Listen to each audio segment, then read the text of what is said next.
Hello and welcome. It's that special time of year again, tax season. So, today I wanted to talk to you about preparing for filing and just give you some to dos and quick little tips on ways that you can get ready and kind of de stress as you start to gather up your tax documents and get ready to meet with your tax preparer or your CPA for the year. So, typically in January, you're going to start to receive most of your tax documents. So, you probably already have a lot of them. You'll want to keep an eye out for W 2s from jobs. If you change jobs during the year, you need to be mindful of that. Make sure if it's a former employer, maybe you worked there for a few months earlier in the year, that you have that W 2 as well. If you're collecting Social Security, you need to be sure that you have that 1099 document.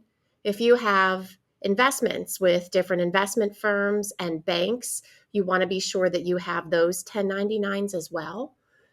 Other potential tax documents are like the 1098, which is for college tuition. If you receive royalty income, then you'll receive a 1099 for that.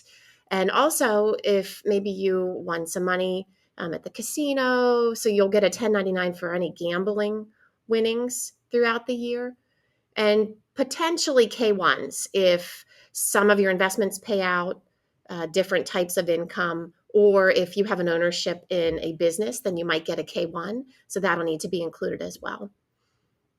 So I'm going to come back to how you can be sure that you have all of those documents. But one of the second things that you need to be sure of is that you're rounding up your receipts for the year. You want to, if possible, do this during the year. And receipts for if you itemize deductions or if you have a business, that's when it's important to keep your receipts through the year for medical expenses that you had, for the business, different things that you paid for the business, so that you have a good accounting of those things. Then your tax preparer can give you the necessary credit for any expenses associated with medical or your business. Oh, they can be physical receipts, or they can be on a credit card report, like your annual credit card statement or bank statement showing what the expense was and who it was payable to. Another important step in preparing for taxes is to make sure that you have given yourself credit or that you have accounted for any charitable gifts that you did throughout the year. And this can be done in a couple of different ways. So, possibly outright, direct, you write a check or you give cash to the organization. Most organizations or 501c3s will give you a receipt or a letter, so you can put that in your file for your tax preparer. You may also have done a qualified charitable distribution, which is a direct gift from your IRA to a charity. Now, these can be a little bit more tricky, and this is where I see a lot of mistakes on tax returns where clients have done a QCD early in the year and they forgot that they did it. So the custodians, like Schwab or Fidelity, they typically do not on your 1099-R show that some amount of your distribution actually went direct to a charity. And so you need to personally tell your CPA that the client is responsible for that. And you definitely don't want to overlook this because you could be costing yourself a significant amount of federal tax. So that's important. Another way that you can give is to a donor advised fund. And that could be an outright gift, but also maybe you worked with an advisor to transfer shares of a stock, like a highly appreciated stock.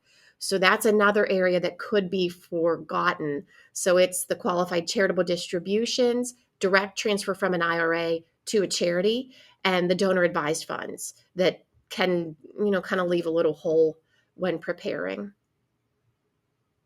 Okay.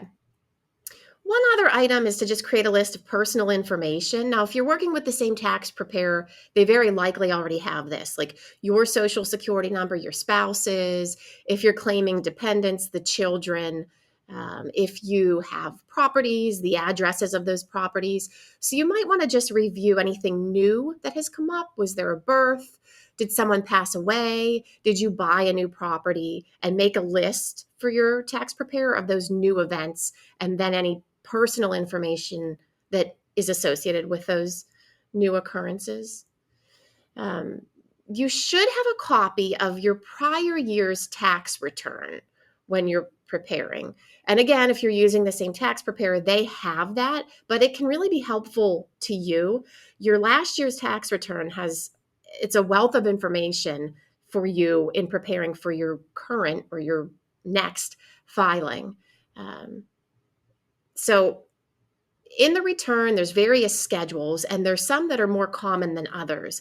And you want to look for these. So your Schedule B or Schedule D will show interest from banks or high yield savings accounts and dividends and capital gains from investments. So if you look at these from last year, you'll see the different companies listed out, and that will give you some insight into what you should expect. You should expect to receive another 1099 from the banks that were listed on your Schedule B from the prior year, another 1099 from the investment companies that were listed on your Schedule D from the prior year. If you don't have a 1099 for those, why? Did you close an account?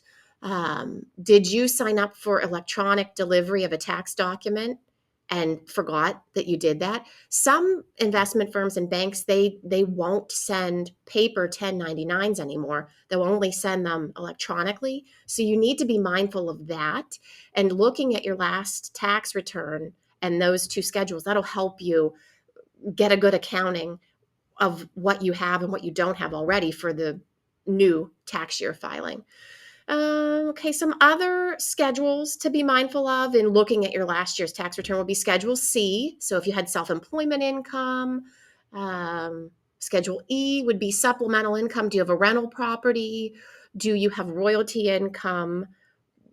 If you see those in your last year's tax return, then you should probably have a document for this year or for 2024. And if you don't, you need to ask yourself why. Are you no longer involved in that? Were you not involved in that activity for the entire year? Or is it possible that you've missed it or that it isn't ready yet? That's the case. Sometimes if you prepare too soon, you can miss documents and then you have to amend your return. So there's always some special circumstances, and I'm going to highlight a few. These are just questions that'll kind of trigger you to think, oh, I did do that, or that doesn't apply to me. And we're going to provide you with a checklist on our website. It'll really cover all of these things and be super helpful to you. But some of those questions, did you get married or divorced? Did a spouse pass away during the prior year? Did you save money into a traditional IRA or a Roth IRA? How much? You want to provide that information. Did you change jobs? If you did you roll over prior retirement plans into new accounts? You should have a 1099 for that as well. Although typically those aren't taxable, but there is a 1099 generated that would kind of flag your tax preparer to that event. Did you make estimated tax payments throughout the year to federal and state? You should keep track of those, have a paper trail so that you can provide that to your CPA. Make sure you get credit for estimated payments that you made throughout the year, because eventually the IRS will catch up to you and say you already had paid, but it could be months before, after you file, before you hear from them. Sometimes years. It's even longer for state. Did you sell or buy property? Did you do things to your house that were energy saving?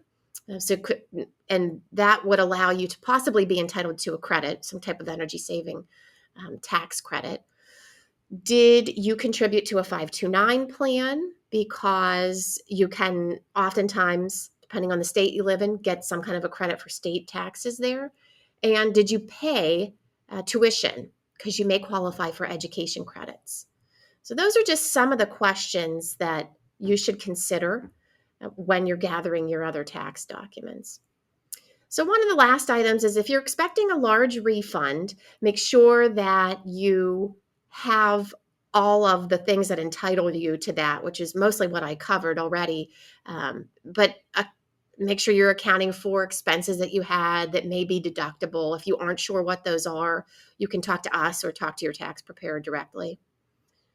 And then you might want to start planning on what you're going to do with your tax refund when you receive it. So, You can apply it to the next year's taxes, and that would help to offset some of the tax due. That would be if you typically make estimated tax payments. If you don't, then you might not need to do that. So you can apply it, have it direct deposited. If it's a big refund, you might want to review your withholdings and make some adjustments.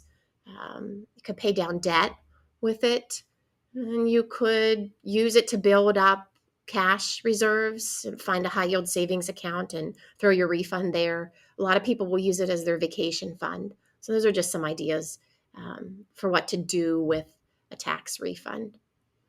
But the main key, and this is hard, but try not to get overwhelmed. Really, I think gathering your tax materials as they come in, setting them aside, and then reviewing your prior year's return alongside those new tax documents and the schedules that I mentioned, you'll be fine. Try not to get overwhelmed.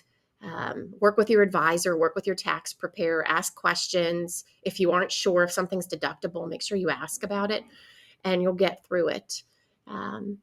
So you can always follow up with us to see if we can help you out. And you can find us on Facebook, LinkedIn, and X. And you can also find this checklist on our website, which is braun-bostich.com, under Insights, and then in Financial Dates and Deadlines. Thank you.